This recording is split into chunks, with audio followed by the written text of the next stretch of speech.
This is Exleys on the NFL Unfiltered. UK style, let's get into it. What's up, guys? This is Exleys on the NFL UK Unfiltered. Let's get into it. So you're starting off, Steve, with some... Yeah, I was talking about that. I don't know.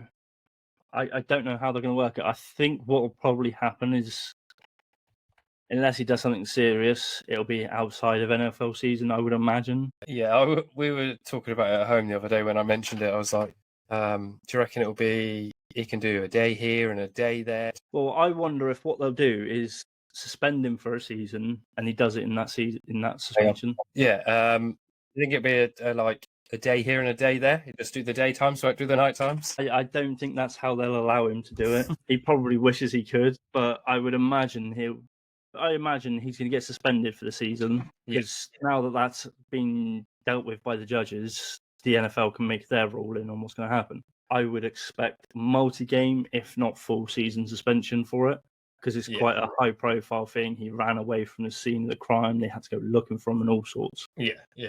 So I would imagine half the season, if not a whole season suspension. Yeah, I would say so. You don't know. Celebrity. Yeah, we got to wait and find out. We haven't heard from the NFL. It's just that's where it's at the moment. So it is what it is, and just got to wait for the NFL to come out. I don't imagine they'll come out before the season starts. No, it'll be when they go into the active season and we find out who the active players are. And if he's not on the list before you hear anything, I'd say he's been suspended through the season. Yeah. At least. Yeah. So 2 rookies hit the non-football injury list before even stepping on the field. Ravens offensive tackle Emory Jones and 49ers QB Curtis Rourke. This is actually interesting because I've seen a few players, I think today, be put on the PUP list. But at the same time, I've seen 3 or 4 separate players come off of that list today. Oh, really? Yeah. Apparently, it's just a tool that they use before the season starts so they can manage rosters and salaries and stuff. Right, okay, yeah. That sort of makes sense, doesn't it? Put them in a box type thing. Yeah. But it apparently, I don't know how true this is. Apparently, it almost suspends their pay for a certain amount of time or something on their sheets, their books. It doesn't actually suspend the players' pay; they still get their pay. Mm-hmm. But according to the books, they're not paying them for a certain amount of time. Right, I gotcha. That's what I've heard. As I say, I don't know how true that is. Oh, okay. But that's why this time of year, loads of players go on and off that list. Yeah, we said this last offseason, didn't we? Today is actually, because we record on Tuesday, you guys get the video on a Thursday, is actually our 1 year of doing this podcast. I don't know if we've improved or anything. If anyone's been following us for that long, you'll have to let us know. We would love to know. I sometimes don't feel like we have, but I think we've made some changes, some improvements, and that's just a little sidetrack now while I thought of it. You've got some Josh Allen news, Steve. It's kind of funny, but kind of a real Josh Allen move, isn't it? Mm-hmm. Which is quite unexpected for most people. I don't feel so much for him. He's the new, as they're calling it, director of illustration for New Era. He's an equity partner and will help design custom hats with kids from, I believe it's pronounced O'Shea Children's Hospital. And he'll wear them before every Bills home game, apparently. That is very much a Josh Allen thing to do. Yeah, he's big into charity, and it isn't really massively spoken about like all the others. No, I feel like there was one story last year where he went and done the cleats with a couple of kids. Yes.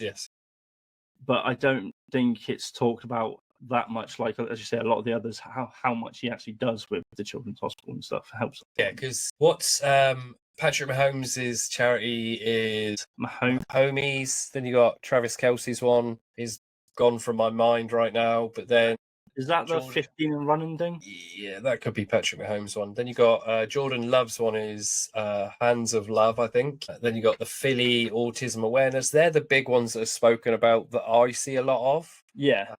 I don't think I really see anything about Josh Allen or a lot of the other. I will say about the Phillies one, though, that's Jeffrey Lurie, the team's owner. That's not a player-only one sort of thing. Yeah, I know, yeah.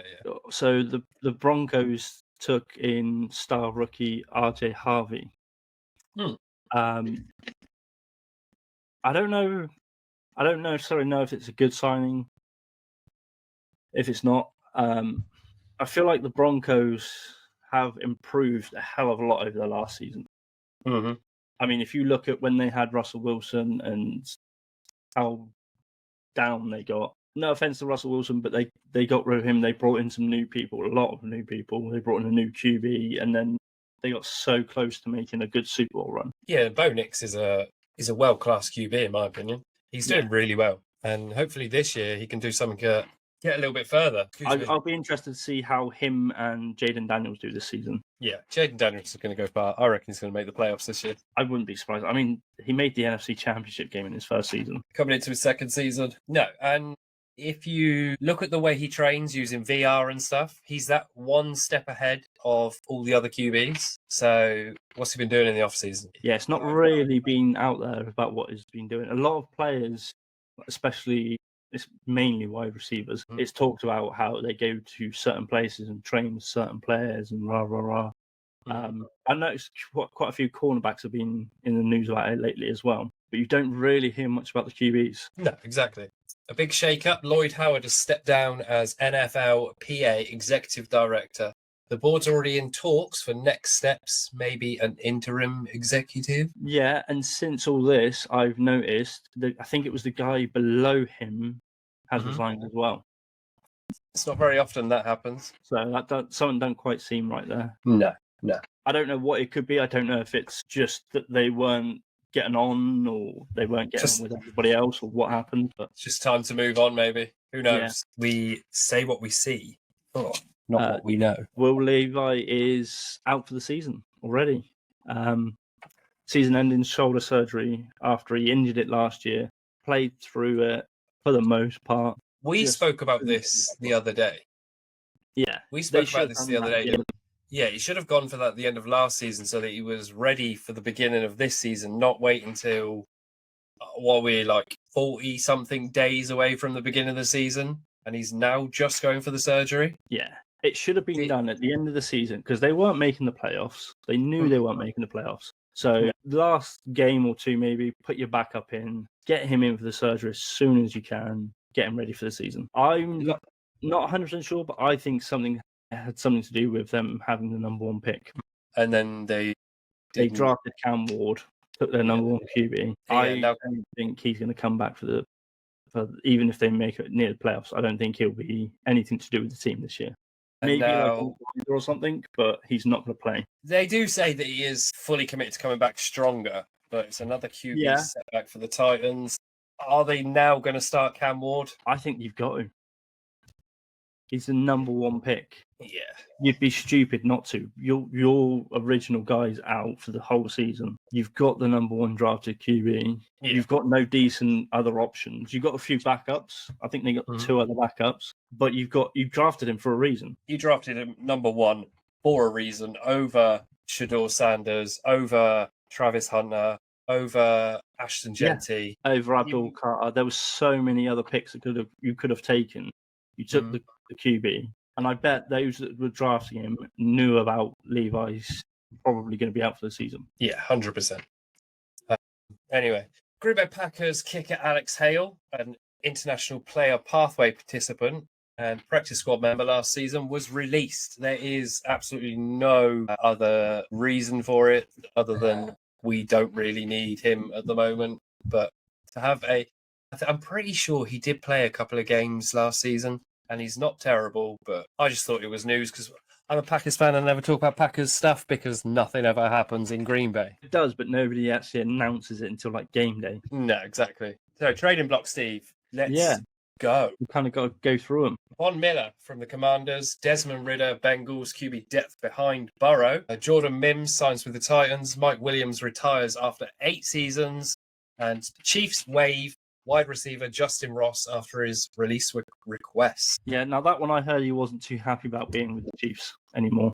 Wanted out. They weren't ecstatic about keeping him on the roster if he wasn't going to be happy with the team, so they granted his request to be released. The Desmond Ridder one, though, is quite interesting. Yeah. I've never seen him play. I believe he was not Titans, Saints? Yes, I believe he was. Checking now. He was either Saints or Falcons, I believe. Falcons. So he was drafted by the Falcons, went to the Raiders and the Cardinals last year. So Went to Raiders and Cardinals last year. I do know who he is. Yes. Yeah, I do. yeah, I remember him playing a bit for the Raiders, and they weren't happy about any of their QB. Yeah, the QB cull, I think, didn't they? They just seemed to go through QBs last season. A few teams did. So, contracts and extensions. TJ Watt just made history. 3 years, 123 million with 108 guaranteed, which makes him, which is what he wanted, the highest paid non-QB ever. Which is interesting. This is definitely going to be a put up or shut up year for him because he's 30.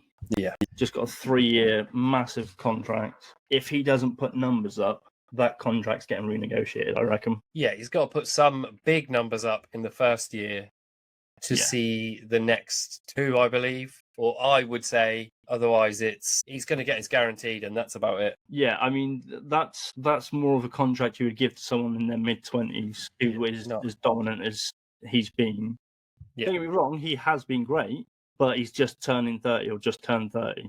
How many linebackers or edge players go past 30 that dominantly for that long? Not that many, I don't think. It'd be interesting. Yes, it is. But Chiefs re-signed George Karlaftis, 4-year, 93 mil with 62 guaranteed. That follows Trey Smith's deal, KC building for another Super Bowl run. Yeah. What do you think? They're definitely determined to get that line. That third ring. And get that third ring. Yeah. I think they need to definitely work on there. I don't necessarily think they need to replace their O-line, but they need to get them working together because they weren't there in the Super Bowl. No. They did not show up. They seem to show up when it's not necessarily high priority, if that makes sense. Yeah, I mean, if you think about it, Philly had the number 1 ranked defense going into the Super Bowl, and then the Chiefs couldn't get past halfway until the end of the third quarter. Yeah, they were not firing on all cylinders. The Chiefs were supposed to be a 15-1 team last season, so they should have been past halfway in at least the second quarter. Couldn't get past it, and so that's why they didn't get that third ring. They need to work together. Speaking of the Super Bowl ring, that Eagles ring looks wow, cool. That is a cool ring. Did you see though any of the photos of like Jake Elliott and stuff, the ones that have the 2 Eagles rings? So I saw a couple of pictures from Jake Elliott and I think Lane Johnson who had them on the same hand. Right. The new ring is like twice the size of their first one. Gotta be. Hey, moving on. Only 4 that have 2 rings. There's only 4 from the original Super Bowl team. Yeah, I did know that. Can you guess the positions? Not even a little bit. I couldn't tell you. You got Brandon Graham, defensive end, Lane Johnson, offensive tackle. And then these are the 2 unusual ones you wouldn't think of. Jake Elliott, the kicker, and Rick Lovato, the long snapper. I suppose they don't play that often, but you wouldn't expect them to be from 2017 to 2025. No, that's a long time to be with a team as a long snapper and a kicker. Kickers don't usually stay with teams for that long. So, Packers offensive tackle Zach Tom agrees to a 4-year, $88 million extension that includes an O-line record, $30.2 million signing bonus. Green Bay also signed undrafted wide out Will Shepard, a former Colorado Buffaloes standout who briefly spent time with the Broncos. He had 621 yards and 6 touchdowns in 2024 and joins the team as a developmental target in a growing wide receiver room. We have got so many wide receivers. Yeah, but your problem is with wide receivers. Injuries. Yeah. So many injuries. Yeah, very. If Christian Watson wasn't so injury prone, he'd be a great receiver. You know, you've got a few guys that if they could just stay healthy, we're probably on multi-million-dollar extensions, you know, these fat guaranteed pays, and but they just can't seem to keep themselves healthy, and everything boils down to the last-minute contract. Yeah.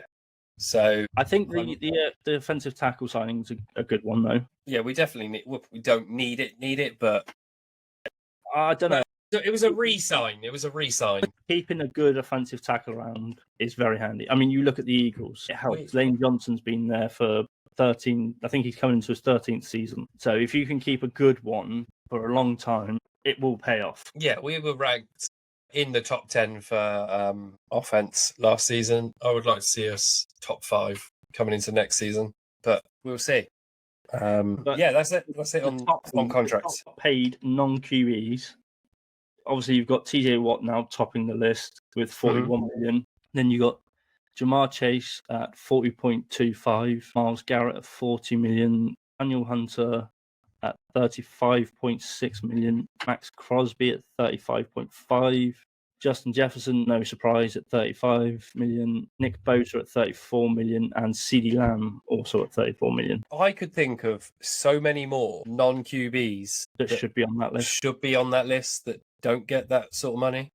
Yeah, You know? so can I. But then at the same time, a lot of those that aren't on that list, that don't necessarily get that kind of money, aren't holding out for these mega contract extensions like half of these players did, aren't put their career with their team in jeopardy because they're a bit less selfish. They just want their team to win. Yeah, they're not worried about who's... They know if they keep playing well enough, that their front office will come to them with a contract. Say, look, we want you here. We need you to stay here. Mm-hmm. They haven't got to necessarily fight for it. Yeah. It does make sense. Well, that's it for this week's Exleys on the NFL. Make sure to follow us on Instagram at Exleys NFL Podcast and TikTok Tony Exley 12. And don't forget to smash that like button, a subscribe button, the follow button, all the buttons from all the social media. And we will catch you next time. Peace. Thanks for tuning in to Exleys on the NFL. Follow us on Instagram at Exleys NFL Podcast and TikTok at Tony Exley 12. Hit that subscribe button, and we'll see you next time.